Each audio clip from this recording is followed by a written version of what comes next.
Stop looking for the exit. The cage you are currently rattling is not a prison.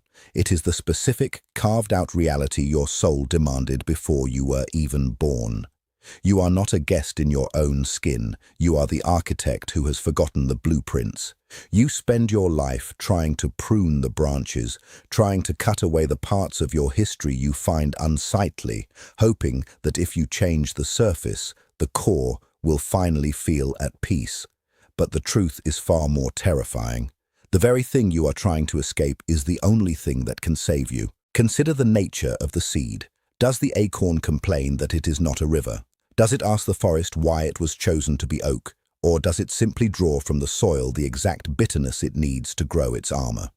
You have been handed a specific vessel, a set of hungers, a particular darkness, a singular way of seeing the world. You treat this as a mistake, a chaotic accident of biology.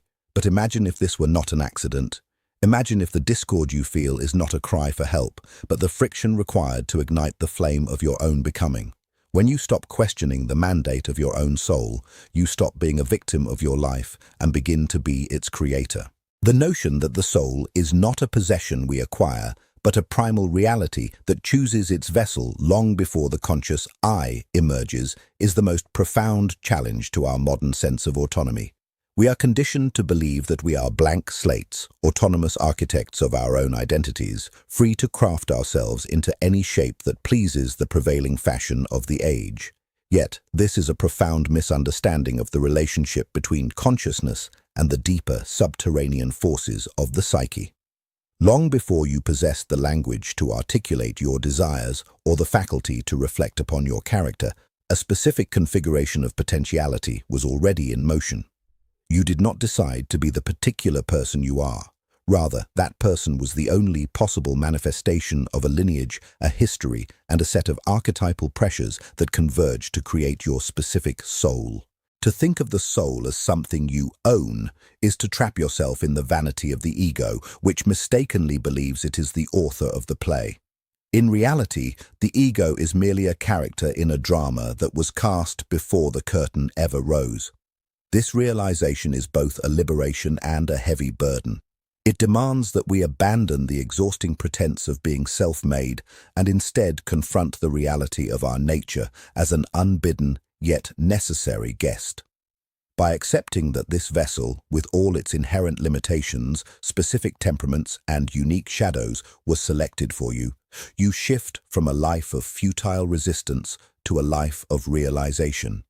You cease trying to become something you are not, and instead begin the long, difficult task of becoming precisely who you were always intended to be, rooted in the ancient and immutable reality of the soul. We are born into a landscape that has already been mapped by forces far more ancient and enduring than our conscious intentions. To exist is to inhabit a pre-written drama where the stage, the setting, and the script of our fundamental character are largely decided by the weight of our inheritance and the specific conditions of our arrival. Most people spend their entire lives in a state of civil war, desperate to tear down the walls of the house they have been given because it does not match the architectural trends of the world around them. We attempt to prune our nature, lopping off branches of our temperament that we find inconvenient or socially unacceptable, hoping that if we change the external shape, we might finally feel at peace. This is a fatal misunderstanding of the human condition. To struggle against the limitations of your own psyche is to attempt to tear the roots out of the earth while still expecting the tree to bloom. Those specific constraints, your anxieties, your inherited tendencies, the very boundaries of your temperament, are the necessary soil in which your life must take root. The tragedy is that we often view these limitations as obstacles to our growth, when in fact they are the very things providing the structure through which our potential can find expression. Just as a river requires banks to have force and direction, your life requires the boundary of your specific nature to hold any power. When you stop viewing your limitations as a prison and start recognizing them as the essential framework of your existence, you cease the exhausting labor of self-erasure. True transformation is not found in becoming someone else, but in the radical acceptance of the form you were given, allowing the inherent tension of your life to nourish the growth that only you were designed to produce. The shadow is not merely a collection of suppressed impulses or moral failings. It is the vital, rejected, and often terrifying reservoir of the personality that holds the keys to one's true vitality. We are taught from infancy to curate an ideal persona, a light-filled version of ourselves that we present to the world while pushing the darker, more jagged fragments of our nature into the cellar of the unconscious. We label these parts as wrong, unwanted, or destructive, fearing that to acknowledge them is to surrender to chaos. However, this is a profound psychological error. The very things you find most unsightly, your aggression, your cynicism, your capacity for coldness, or your unacknowledged hungers, are the heavy stones that provide the necessary foundation for your true purpose. By disowning these traits, you do not banish them. You merely starve your own wholeness and leave your true power untethered. When you finally turn to face the shadow, you realize it is not an enemy to be defeated, but a misunderstood guardian of your depth. It contains the raw, primal energy required to navigate a world that is rarely as gentle as your conscious ego wishes it to be. Those who remain only in the light become brittle and shallow, unable to anchor themselves against the inevitable storms of life because they have refused the weight that keeps them grounded.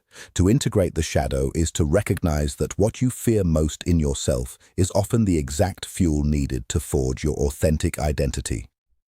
You cannot build a mountain without the earth, and you cannot build a soul without the shadow. When you stop fearing your own darkness, you stop being driven by it, and instead, you harness that dark power as the essential bedrock upon which the rest of your life is built.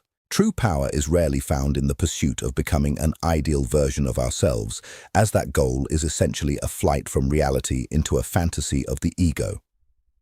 We are conditioned by a society that prizes constant self-optimization, urging us to become something better, stronger, or more palatable, often at the expense of our own integrity. This relentless striving toward an unreachable standard is not growth. It is a refined form of self-alienation. The genuine work of life, the only work that carries any real weight, is the radical and often uncomfortable assimilation of the person one actually is in this present moment. This requires a terrifying honesty, a willingness to gaze upon the totality of your character, including the inconsistencies, the failures, and the aspects of your nature that refuse to conform to your own expectations. When you attempt to reinvent yourself into a manufactured ideal, you are essentially trying to build a mansion on sand, ignoring the structural reality of the ground beneath you. Acceptance is not a passive surrender or a resignation to mediocrity. It is a rigorous act of integration. It is the courageous decision to stop the war within and finally acknowledge the truth of your own makeup. Only when you stop trying to edit your nature can you begin to utilize the specific, messy, and idiosyncratic tools you were given at birth. The power you seek is not hidden in some future achievement or an improved personality. It is trapped in the refusal to inhabit your current form. By embracing the reality of who you are, you turn off the machinery of self-betrayal and finally gain access to the latent energy that has been wasted on maintaining an artificial image. True influence and genuine peace emerge only when you cease the ambition to be more and commit entirely to being real. If you feel the weight of your own path but struggle to find the meaning hidden within it, subscribe and turn on notifications. We explore the deep architecture of the human experience every week. The friction between your conscious desires and your unconscious nature is not a symptom of a fractured psyche or a malfunction to be corrected, but rather the essential engine of your development. Most of us perceive this internal discord as a nuisance, an obstacle preventing us from achieving the seamless, happy existence we have been promised. We desperately want our conscious intentions, our moral ideals, and our rational plans to align perfectly with our actions. When they do not, we feel shame or confusion, convinced that if we were only more disciplined, this inner conflict would vanish. This is a misunderstanding of how the human soul matures. That friction, the sharp, grinding resistance between what you think you should do and what your deeper nature pulls you toward, is the crucible of your individuation. It is the heat generated by two opposing forces meeting within the same vessel. If you remove the resistance, you remove the energy required for growth. Without this internal opposition, you would remain static, forever trapped in the shallow waters of a superficial identity. The soul does not reveal itself through smooth paths or easy decisions. It speaks through the noise of your inner contradictions. Your frustration, your unexpected impulses, and your paradoxical desires are not errors in the system. They are the signals of a larger process attempting to integrate itself into your conscious life. By choosing to stand in the center of that tension rather than running from it, you provide the energy necessary for a more complex and authentic self to emerge. You must stop trying to solve the conflict as if it were a math problem to be reduced to zero, and instead recognize it as the very momentum that drives your evolution. Through this struggle, you eventually reach a state not of perfection, but of wholeness, where the divided parts of your being finally begin to work in concert. We habitually cast our gaze outward, labeling the difficult turns of our lives as fate, as if some external authority has conspired to construct our misfortune. We speak of bad luck, unfair circumstances, or the cruelty of the universe, casting ourselves as the hapless victims of a drama written by someone else. This perspective is a comfortable illusion, a mechanism of the ego designed to protect us from the unbearable weight of responsibility. In truth, what we experience as external destiny is frequently nothing more than the objective world acting as a mirror for our own unacknowledged inner landscapes. We are constantly projecting our internal shadows, our unintegrated complexes, and our buried desires onto the screen of the world, and then we react to those projections as if they were objective realities occurring independently of us. The person who repeatedly encounters betrayal is likely navigating an internal landscape where trust has been abandoned. The one who constantly faces chaos is often projecting an unresolved conflict between order and impulse. By labeling these patterns as fate, you absolve yourself of the need to look inward, maintaining a state of perpetual, albeit suffering, innocence. However, the moment you realize that your environment is an echo chamber of your own psyche, the nature of your struggle changes. You are not a pawn in a game played by the stars or by society. You are an active participant in a continuous feedback loop. When you take ownership of your internal architecture, you stop being startled by the events that haunt your life.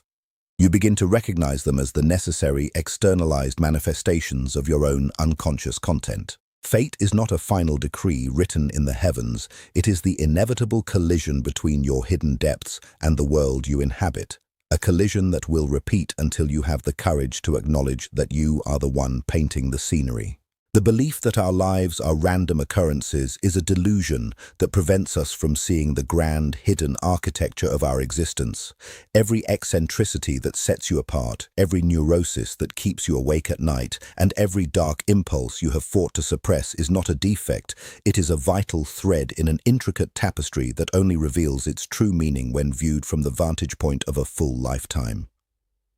We often view our lives in fragmented snapshots, agonizing over single threads while failing to perceive the pattern they are weaving. We judge our quirks as inconveniences and our traumas as stains, wishing them away to achieve a sterile, idealized version of existence. Yet, this is like rejecting the dark pigments in a painting because you believe only the light belongs there. If you were to pull out the threads of your struggle, your confusion, or your unique, odd inclinations, the entire design would unravel, leaving you with nothing but a void. There is a sacred, underlying necessity to your life's path, a logic that transcends the rational mind's need for comfort or consistency. When you suffer, you are often being forced to weave a stronger, more complex section into the fabric of your being. When you encounter obsession, you are being compelled to investigate a hidden corner of your own truth. You are not a random collection of reactions to the environment. You are a deliberate, unfolding work of art. The coherence of your life is not found in the momentary joys or the fleeting successes that the world celebrates, but in the long, arduous process of gathering every disparate, painful, and beautiful element of your personality into a unified whole. Trust that the pattern is there, even when you are currently lost in the darkest and most tangled part of the loom. The frantic urge to demand why from the universe is a hallmark of an ego that is terrified of losing control. When we are confronted with the raw reality of our nature, our immediate impulse is to interrogate it, to pin it down with logic, and to seek a justification for why we were dealt our specific hand of cards. We want to know why we are plagued by certain anxieties, why we harbor specific hungers, or why our lives have taken such arduous turns. But the soul does not speak in the language of justification, it speaks in the language of manifestation. When you insist on asking why, you are effectively trying to put the cart before the horse, hoping that if you can just understand the rationale behind your existence, you can somehow escape the necessity of living it. The silence of the soul is not a void to be filled with intellectual theories. It is a profound invitation to move beyond the question and into the act of being. When the ego finally stops its incessant questioning, when it abandons the search for an external logical validation of its existence, a different kind of awareness emerges. You stop looking for permission to be who you are, and you start listening for the how of your function. You begin to recognize how your specific temperaments and your unique challenges are designed to serve a purpose that only you can fulfill.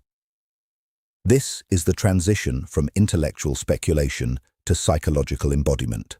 By silencing the demand for reasons, you open yourself to the quiet, steady rhythm of your own soul's purpose. You stop being a spectator of your life, analyzing the why of your circumstances, and you become the instrument itself. Only in this silence can you hear the specific melody your life was always meant to play, transforming your existence from a problem to be solved into a work to be lived. The struggle to reconcile your inner reality with your outer circumstances is the most significant task you will ever undertake. For too long, you have treated your own nature as an obstacle to be cleared, a collection of flaws to be corrected, or an accident to be explained away by the logic of the ego. But understand this. You are not a mistake of biology or a victim of blind circumstance. You are a deliberate architecture, shaped by forces that exist far beneath the surface of your conscious awareness. The weight you carry, the shadows you fear, and the conflicts that keep you restless are not evidence of your failure. They are the very materials required for your completion. To question them is to reject the only foundation upon which your true self can be built. You have spent your life trying to prune away the roots of your own tree, hoping to force a growth that was never meant to be yours. Now is the time to cease this futile resistance. Stop asking for permission to exist and stop demanding that your life match the superficial ideals of a world that does not know your inner rhythm. Surrender the need to explain yourself and embrace the heavy, complex, and singular design you were given at the start. When you finally stop fighting the design of your own soul, you will realize that you were never meant to be better than who you are. You were only ever meant to be fully yourself. This soul was chosen for you before you ever had the language to agree to it. Do not question it. Instead, inhabit it with the full weight of your being, for it is the only path that leads to the center of your own truth.